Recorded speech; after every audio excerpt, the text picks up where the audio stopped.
तो भाई लोग Boruto two blue vortex chapter 18 finally आ चुका है, जिसमें हमें देखने को मिला another L4 Kawaki and Shinjus are very smart but shinobis are not. अब मैं ऐसा क्यों बोल रहा हूँ, ये जानने के लिए मैं तुम्हें ज़्यादा वेट ना करवाते हुए सीधा ले चलता हूँ चैप्टर के ऊपर, जहाँ चैप्टर की शुरुआत में हम वही देखते हैं कि कावाकी ने अमाडो को गुद्दी से उठा रखा है एंड इतनी देर में सुमीरे भी रूम में एंटर कर जाती है। तो कावाकी बोलता है टेंशन नोट, हम सिर्फ बात कर रहे हैं। यप ऐसे, एंड टू बी ऑनेस्ट ये बातचीत थी भी नहीं, क्योंकि यहाँ पर कावाकी अमाडो को दो ऑप्शन देता है कि या तो मेरे को फुल ऑफेंस मोड पे सेट कर दे वरना।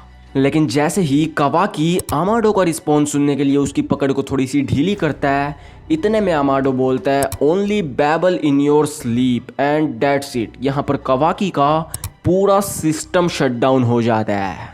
भाई लिटरली अमाडो ने कावाकी के लिए इमरजेंसी शटडाउन कोड बना रखा है। टू बी ऑनेस्ट अब मुझे अमाडो की हरकतें सरप्राइज भी नहीं करती। Well moving on to next scene, तो यहाँ पर साराडा एंड मीत्सुकी रयू को योडो एंड आर्या के पास ले आते हैं एंड उधर दूसरी तरफ हमारे कोनाहामरू एंड मात्सुरी के बीच में लवी डवी बातें चल रही थी।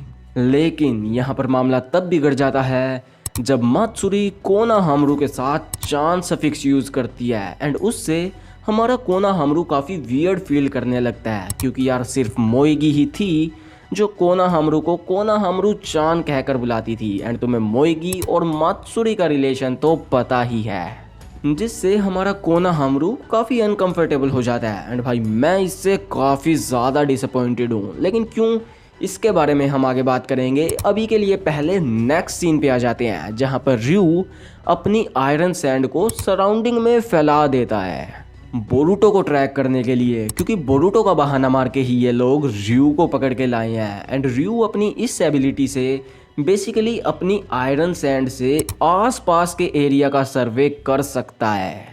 लेकिन इससे रयू और भी काफ़ी कुछ कर सकता है, लाइक लोगों की सेंस एक्नॉलेज करना, जिससे वो समझ जाता है कि योडो का नेचर उसके लिए ठीक नहीं है एंड वो इस चीज़ को मेंशन भी कर देता है कि तुम्हारी ब्लड लस्ट कुछ ज़्यादा ही लीक हो रही है।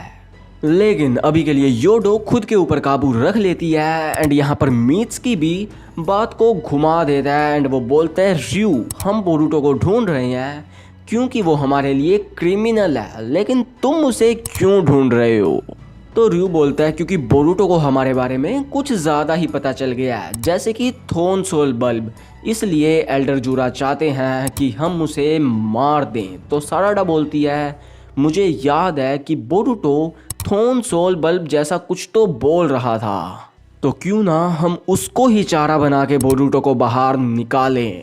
एंड सीन शिफ्ट, जहाँ पर कावाकी को होश आ गया है, तो अमाडो यहाँ कावाकी से बोलता है कि मैं तुम्हारी सारी डिमांड्स मान लूँगा, लेकिन उसके लिए मेरी एक कंडीशन है। एंड यहाँ पर हम देखते हैं कि अमाडो ने अपनी बेटी आकाबी के रिजरेक्शन के लिए वैसल तैयार कर लिया है। तो ऑल ही नीड इज़ कि कावाकी उस वैसल पे अपना कारमा इम्प्लांट करे।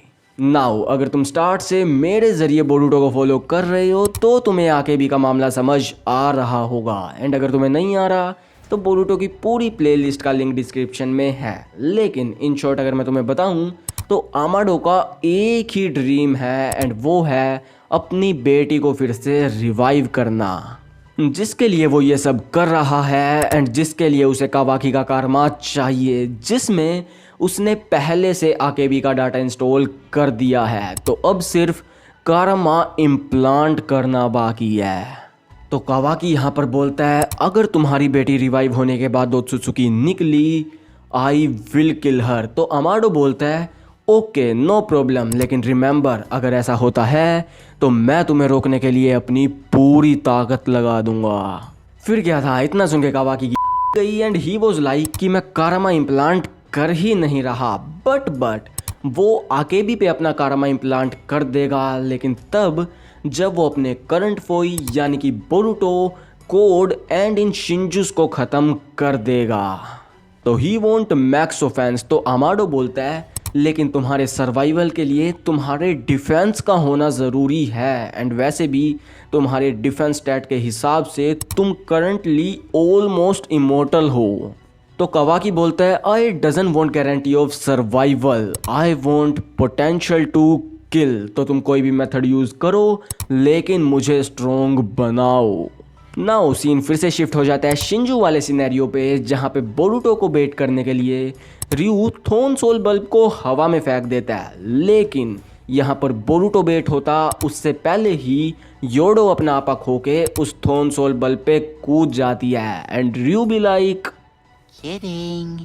दूसरी तरफ मात्सुरी भी कोनाहामारू के डिस्कम्फर्ट को देखकर बोलती है कि तुम चाहते हो मैं तुम्हें कोनाहामारू-चान ना बुलाऊं क्योंकि मोएगी तुम्हें वो बुलाती थी, तो tell me what is that woman to you.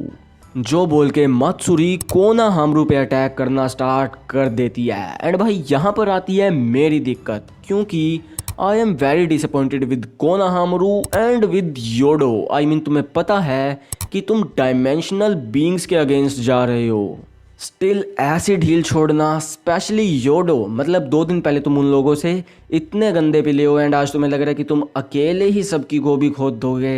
भाई लिटरली मुझे ये चैप्टर पढ़ते वक्त योडो पे गुस्सा आ रहा था। लेकिन एट एंड इन्होंने रयू और मात्सुरी को सेपरेट तो कर ही दिया, तो फिर अब लड़ो। एंड वैसे यहाँ पर आर्या के पास रयू को काउंटर करने के लिए एक सूटेबल वेपन भी है, क्योंकि रयू यहाँ पे अपनी आयरन सैंड की मदद से इनके मसल्स को कंट्रोल कर रहा था। एंड वो यहाँ पर साराडा से योडो का काम करवाने ही वाला था कि आर्य अपने sand ceiling blade load stone की मदद से उसके जुत्सु को नल कर देता है, जिसके साथ ही हमारा चैप्टर भी ख़त्म हो जाता है। तो इस चैप्टर को लेकर तुम्हारे क्या थॉट्स हैं मुझे कमेंट में ज़रूर बताना, एंड साथ ही ये भी बताना कि तुम नेक्स्ट चैप्टर से क्या एक्सपेक्ट कर रहे हो। बाकी तो ये वाली वीडियो इतनी ही थी, तो मेक श्योर तुम वीडियो को लाइक, चैनल को सब्सक्राइब करके जाओ। तो फिर मिलते हैं अगली वीडियो में, तब तक के लिए टेक केयर, सायोनारा।